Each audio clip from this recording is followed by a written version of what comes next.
নারীদের নিরাপদ ও স্বাচ্ছন্দ্যপূর্ণ যাতায়াত নিশ্চিত করতে রাজধানীতে চালু হয়েছে বিআরটিসির বিশেষ মহিলা বাস সার্ভিস। গোলাপি রঙের এসব বাসের চালক ও কন্ডাক্টর দুজনেই নারী। আজ তেজগাঁওয়ের ঢাকা ট্রাক ডিপোতে এ সেবার উদ্বোধন করা হয়। প্রাথমিকভাবে রাজধানীর বিভিন্ন গুরুত্বপূর্ণ রুটে চলবে 10টি বাস, পাশাপাশি গাজীপুর বিমানবন্দর রুটেও থাকবে বিশেষ বাস। রাজধানীর বাইরে বগুড়া ও চট্টগ্রামে চালু হচ্ছে আরও 4টি বাস। 19 আগস্ট থেকে নির্ধারিত রুটে পূর্ণাঙ্গভাবে সেবা চালু হবে। যাত্রী চাহিদা বাড়লে ভবিষ্যতে বাসের সংখ্যা আরও বাড়ানোর পরিকল্পনা রয়েছে বলে জানিয়েছে কর্তৃপক্ষ। নারীদের নিরাপদ যাতায়াতের পাশাপাশি গণপরিবহনে নারী কর্মসংস্থান বাড়াতেও এ উদ্যোগ ভূমিকা রাখবে বলে আশা করছে বিআরটিসি।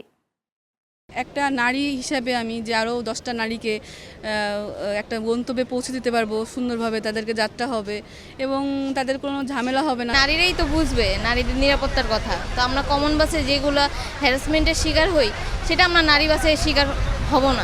আমরা আশা রাখি যে আমাদের প্রতিদিনের যে জার্নি, এটার ভোগান্তি অনেকটা কমবে এবং এই উদ্যোগটার সামনে যানবাহনের এই রুটে বাসের সংখ্যা বাড়বে। আমরা সেই নারীদের জন্য রাষ্ট্রীয় অর্থনীতি, রাষ্ট্রীয় ব্যবস্থাপনায় একটা নিরাপদ স্বস্তির যাতায়াত নিশ্চিত করতে চাই, সহ অবস্থান নিশ্চিত করতে চাই।